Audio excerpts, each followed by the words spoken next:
So I wanted to do a video today. I was sitting here thinking over my coffee, enjoying the sounds, enjoying the view.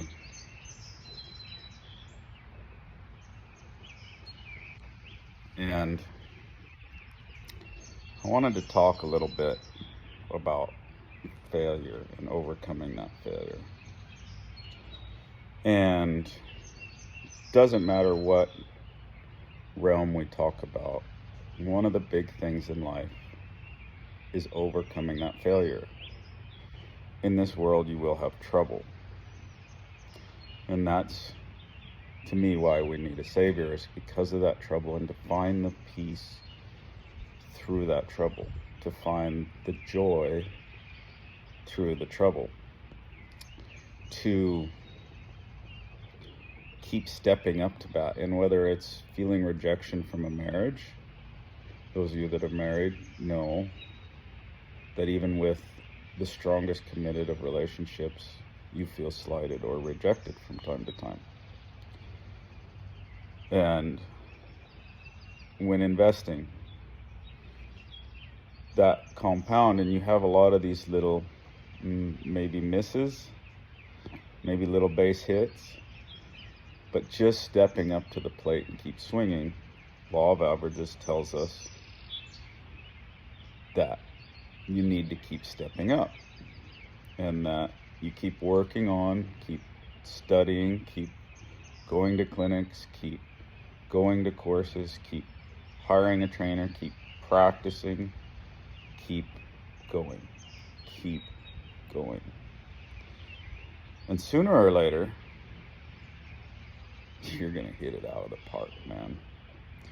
You are just going to knock it. And it's the same with horses. You know, I meet interesting people, or starting a business, and being okay, letting go and learning from your mistakes and moving on. The whole enjoy the journey, say, tag for me came from a story from Buck Brannaman, and wasn't my story, but I might as well have asked the question. But I heard this fella who was a little older than me and asked Buck, he said, when am I going to get this? It's frustrating. And Buck shared a story that, he asked Tom Dorrance the same question. So I'm going to speak as Buck in the thing as I heard the story and remember the story. And Buck said, Tom, when am I going to get this? I work at it harder than anybody I know. And if you guys know Buck's background, you'll know how hard he worked at it. He's like, I ride more horses, touchy horses, good horses, nice horses, take in and ride as many horses as anybody. When am I gonna get it? And Tom said, you're not. And rode off.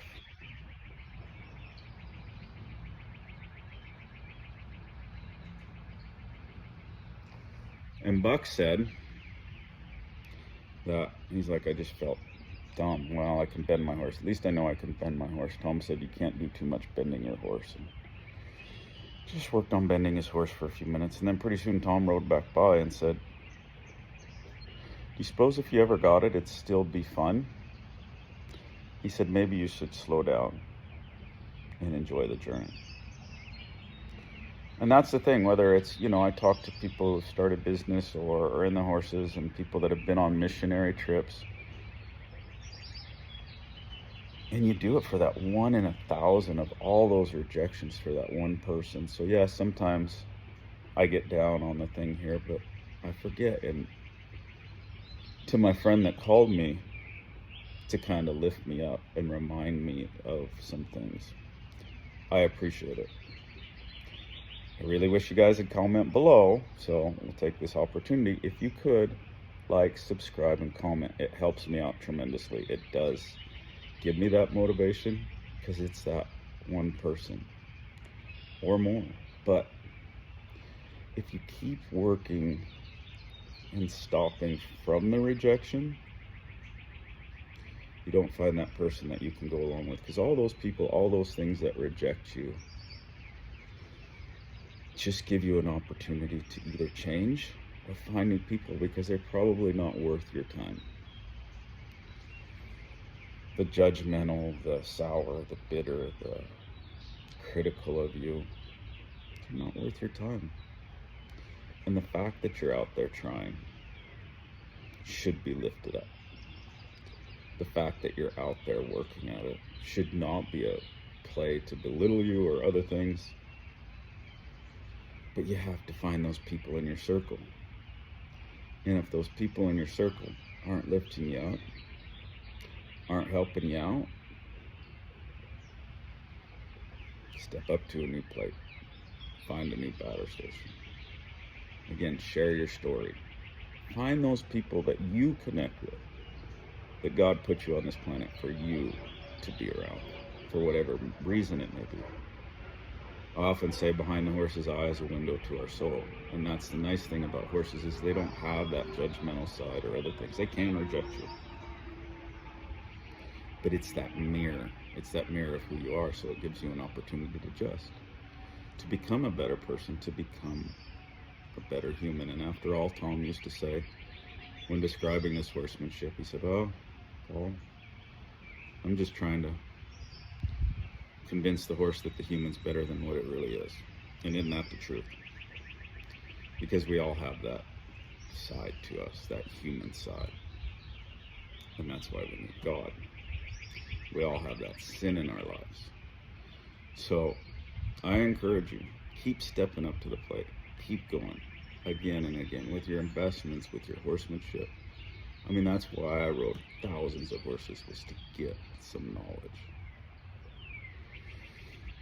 Because I just loved the horses so much, and I loved what they could teach and that freedom of being on a horse. But I want a horse that's soft, and I want horses that I can connect with, that I can build that partnership with. And I want those friends too. So if you're that person, hey, drop me a line. Love to connect with you. I hope you guys enjoy these videos. But most of all, through your day, I'm going to leave you with a little bit of the birds. But enjoy the journey. Happy trails.